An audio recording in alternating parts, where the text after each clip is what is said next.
नमस्कार दोस्तों, drug today medical times के एक और एपिसोड में आप सबका स्वागत है। आज हम आप सबके साथ देश में एक बहुत बड़ी स्वास्थ्य संबंधी विषय में बात करना चाहेंगे और यह है फैटी लिवर, जो कई खतरनाक बीमारी का जड़ है। पर यह फैटी लिवर किसे कहते हैं? पर इस बात को जानने के लिए सबसे पहले आपको यह जानना जरूरी है कि लिवर क्या है और वह काम क्या करता है। लिवर शरीर का एक महत्वपूर्ण अंग है जो पेट के दाईं ओर होता है और इसे शरीर के रासायनिक कारखाना भी कहा जाता है, क्योंकि यह बाइल यानी पित्त का उत्पादन करके फैट को पचाने में सहायता करने के साथ साथ शरीर से हानिकारक विषाक्त पदार्थों और दवाओं को निष्क्रिय करता है। इसके अलावा लिवर शरीर में जमा हुआ ग्लूकोज को ग्लाइकोजन में बदलकर उसे इकट्ठा करता है। जरूरत पड़ने पर इसे शरीर में रिलीज करने के साथ साथ खाने में से विटामिन और खनिजों का इकट्ठा करके जहाँ जरूरत है वहाँ भेजने का काम करता है। आइए चले अब हम फैटी लिवर के बारे में जानते हैं। फैटी लिवर को स्टीटोटिक लिवर रोग भी कहा जाता है और वह तब होता है जब लीवर में फैट जमा होने लगता है, यानी शरीर को जितना ग्लूकोज और फैट चाहिए उससे ज्यादा मात्रा में हम खाते हैं। डॉक्टरों की माने तो जब लीवर का कुल वजन का 5% से ज्यादा फैट अगर लीवर में जमा हो जाता है तो उसे फैटी लीवर कहते हैं। आइए अभी हम विश्व व भारत में फैटी लीवर की बीमारी से कितने लोग जूझ रहे हैं इसके बारे में जानते हैं, ताकि हम इस समस्या को अच्छी तरह से समझ सके। उपलब्ध आंकड़ों के अनुसार जहां दुनिया भर में हर 4 में से एक व्यक्ति फैटी लीवर के बीमारी से जूझ रहे हैं, वहीं भारत के 38% से अधिक वयस्कों और लगभग 35% बच्चे इस बीमारी के शिकार हैं।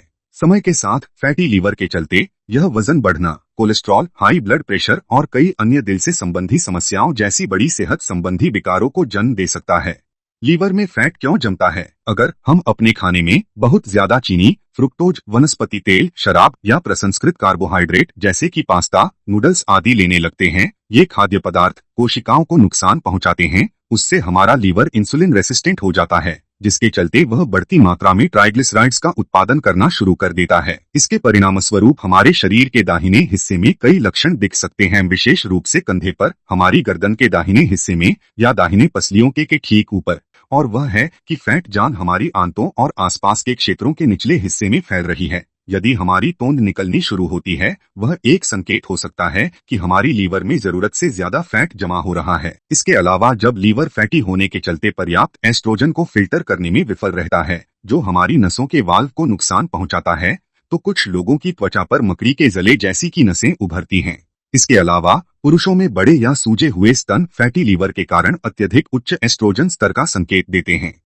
इसके अलावा यदि हमारे खून में थायराइड का स्तर बिना किसी कारण बेकाबू रहता है, तो यह लीवर डैमेज के कारण भी हो सकता है, क्योंकि 80% थायराइड हार्मोन लीवर में ही प्रोसेस होता है।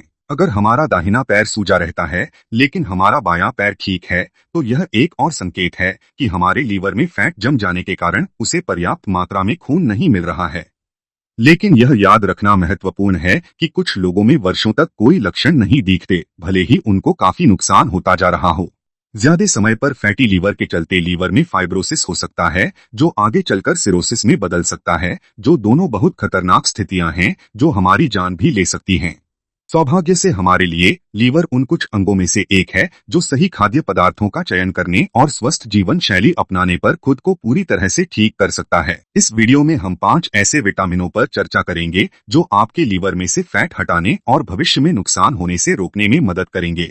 आपको कुछ आसान जीवन शैली के बारे में भी बताएंगे जिसको अपनाने से आप फैटी लीवर को काम करने में मददगार होंगे।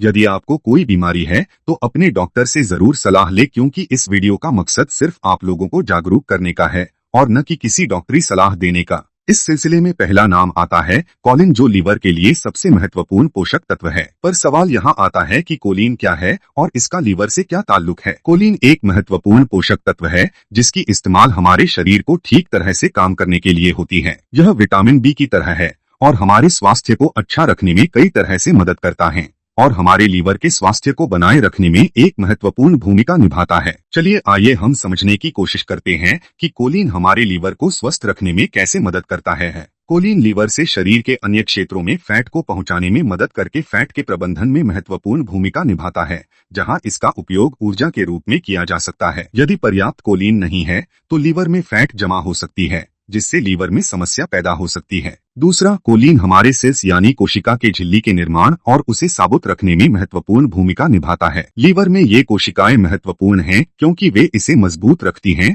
और ठीक से काम करती हैं। तीसरा, कोलिन सूजन को कम करने में मदद कर सकता है क्योंकि इसमें ऐसे गुण होते हैं जो सूजन से लड़ते हैं। चौथा, कोलिन शरीर को फैट और कोलेस्ट्रॉल को अधिक कुशलता से तोड़ने में मदद करता है। इसके अलावा कोलिन हमारे डीएनए को ठीक करने और जीन के काम करने के तरीके को नियंत्रित करने में अहम भूमिका निभाता है। पर हमें हर दिन कितना कोलिन लेना चाहिए? विशेषज्ञों के अनुसार कोलिन की मात्रा कई चीजों जैसे कि उम्र, लिंग, शारीरिक स्थिति आदि पर निर्भर करता है। फारिशित मात्रा लीवर को स्वस्थ रखने में मदद करती है। कोलिन एसिटाइलकोलाइन नामक मस्तिष्क रसायन के निर्माण के लिए भी आवश्यक है, जो आपको ध्यान केंद्रित करने, बेहतर नींद लेने, नई यादें बनाने और उम्र के साथ स्मृति हानि को रोकने में मदद करता है। आपको कोलिन लीवर, उबला अंडा, सोया आटा, मूंगफली का आटा, साबुत मूंग, अलसी के बीज, पिस्ता, मूंगफली, कद्दू के कच्चे बीज, सूखे चिरौंजी, बादाम, मशरूम, फूल गोभी में अच्छी मात्रा में पाई जाती है।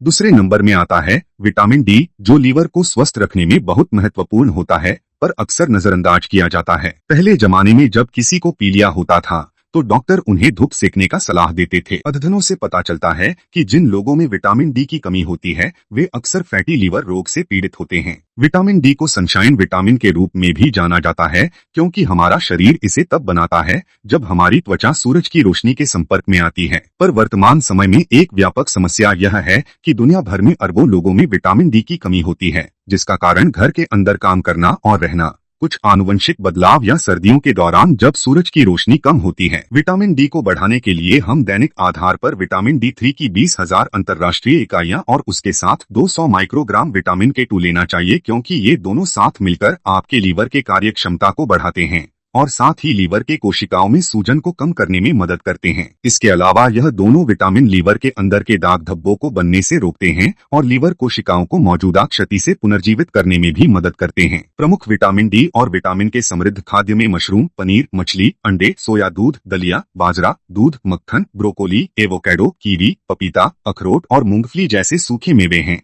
जो आसानी से उपलब्ध हैं और साथ साथ सस्ती भी हैं। यदि आपको यह जानकारी उपयोगी लग रही है तो कृपया हमारे स्वास्थ्य संबंधी नई जानकारियों से अपडेट रहने के लिए हमारे चैनल को सब्सक्राइब करें, इसे लाइक करें, नोटिफिकेशन बेल दबाएं। तीसरा, इलाज को TUDCA यानी तड़का कहा जाता है। एक महत्वपूर्ण पदार्थ है जो हमारे लीवर में बनता है और वह हम जो फैटयुक्त खाना खाते हैं उसमें से फैट और कोलेस्ट्रॉल को तोड़ने में मदद करता है और उन्हें घुलनशील पोषक तत्व जैसे विटामिन ए, डी, ई के आदि में बदल देता है। पर कुछ लोगों के शरीर में किसी कारण वश यह पित्त पर्याप्त मात्रा में नहीं बन पाता है, जिससे चलते वे फैट को ठीक से पचा नहीं पाते हैं और समय के चलते यह लीवर, गल ब्लाडर के पथरी, शरीर में न्यूट्रिशन की कमी और यहाँ तक कि पैनक्रियास में काफी समस्याएं पैदा कर सकता है। सिर्फ एक पथरी अगर पित्त नलिका में रुकावट पैदा करता है तो इसके परिणाम गंभीर हो सकते हैं और यहीं पर तड़का एक अहम रोल निभाता है। दरअसल तड़का पित्त का एक सिंथेटिक संस्करण है जिसका केमिकल नाम टायरोसोडिऑक्सीकॉलिक एसिड है और उसका उपयोग वर्षों से पाचन और लीवर की समस्याओं को कम करने के लिए किया जाता रहा है। तड़का पित्त को और पतला बनाता है जिससे लीवर फैट को पचा पाता है। इसके अलावा तड़का आपके लीवर से टॉक्सिक तत्वों को खत्म करने में मदद करता है। पर आप कितना तड़का ले सकते हैं? आपको दिन में कितना तड़का चाहिए वह आपके शारीरिक स्थिति पर निर्भर करेगा। आपके लिए कितना तड़का का खुराक सही रहेगा उसका पता लगाने के लिए आपको अपने डॉक्टर से बात करनी चाहिए। इसके बाद चौथा नंबर पर आता है विटामिन ई। सीधे शब्दों में कहें तो यह एक एंटीऑक्सीडेंट है। लीवर का काम शरीर से हानिकारक तत्वों को खत्म करना है, जिसमें कीटनाशक, भारी धातु, पर्यावरण में दूषित पदार्थ, खाने में मिलाए जाने वाले अखाद्य सामान जैसे कि रंग आदि और दवाएं आदि शामिल हैं। हानिकारक विषैले तत्वों को खत्म करने के लिए लीवर ग्लूटाथियोन नाम का एक केमिकल उत्पादन करता है जो शरीर के सबसे शक्तिशाली एंटीऑक्सीडेंट में से एक है। फिर भी फैटी या सूजन वाले लीवर की बीमारियों के मामलों में ग्लूटाथियोन का स्तर शरीर में कम हो सकता है, जिसके चलते समय के साथ आपकी कोशिकाओं और खून में विषाक्त पदार्थ जमा हो सकते हैं, जिससे आपकी बीमारियों से लड़ने की क्षमता कमजोर हो जाती है। इसलिए अपने ग्लूटाथियोन के स्तर को बढ़ाने के लिए एवोकेडो, बादाम, पालक, हेजलनट और पत्तेदार साग जैसे विटामिन ई युक्त खाना भरपूर खाएं। प्राकृतिक रूप से विटामिन ई प्राप्त करने के अलावा आप टोकोफेरॉल का भी उपयोग कर सकते हैं जो आपको विटामिन ई कैप्सूल में मिलती है। और अंत में चलिए हम एक ऐसी जड़ी बूटी के बारे में बात करते हैं जिसे दुनिया भर के प्राकृतिक चिकित्सक सदियों से लीवर को ठीक रखने के लिए करते आए हैं, जिसे पश्चिमी दुनिया मिल्क थीसल के नाम से जानती है। इस जड़ी बूटी को डोगरी में दूध पत्र या गार्डामर्दा भुस के रूप में भी जाना जाता है। इसमें सिलिमरीन नामक फाइटोन्यूट्रिएंट्स का एक समूह होता है जिसमें शक्तिशाली डिटॉक्सिफाइंग गुण होते हैं। ये लीवर के कोशिकाओं की गतिविधि को बढ़ाने के लिए सूखे मिल्क थीसल को दिन में 3 बार खाने की सलाह दी जाती है। कुछ शोध से पता चलता है कि सिलिमरीन इंसुलिन प्रतिरोध को कम कर सकता है, जो फैटी लीवर के विकास में एक प्रमुख कारक है। वैज्ञानिक शोध से यह भी पता चलता है कि मिल्क थीसल लीवर के एंजाइमों में सुधार कर सकता है और साथ साथ शराब, दवाओं, जहर और पर्यावरणीय प्रदूषकों के विषहरण में सहायता कर सकता है। और सबसे महत्वपूर्ण रूप से यह ग्लूटाथियोन को बढ़ावा देता है और जो लीवर को क्षति और फाइब्रोसिस या सिरोसिस से बचा सकता है। तो दोस्तों, आज बस इतना ही। हमें उम्मीद है कि आप सबको हमारी यह प्रस्तुति पसंद आया होगा। जल्द ही हम आप लोगों से एक और ऐसे ही वीडियो के साथ मिलते हैं। तब तक स्वस्थ रहिए, सूचित रहिए। नमस्कार।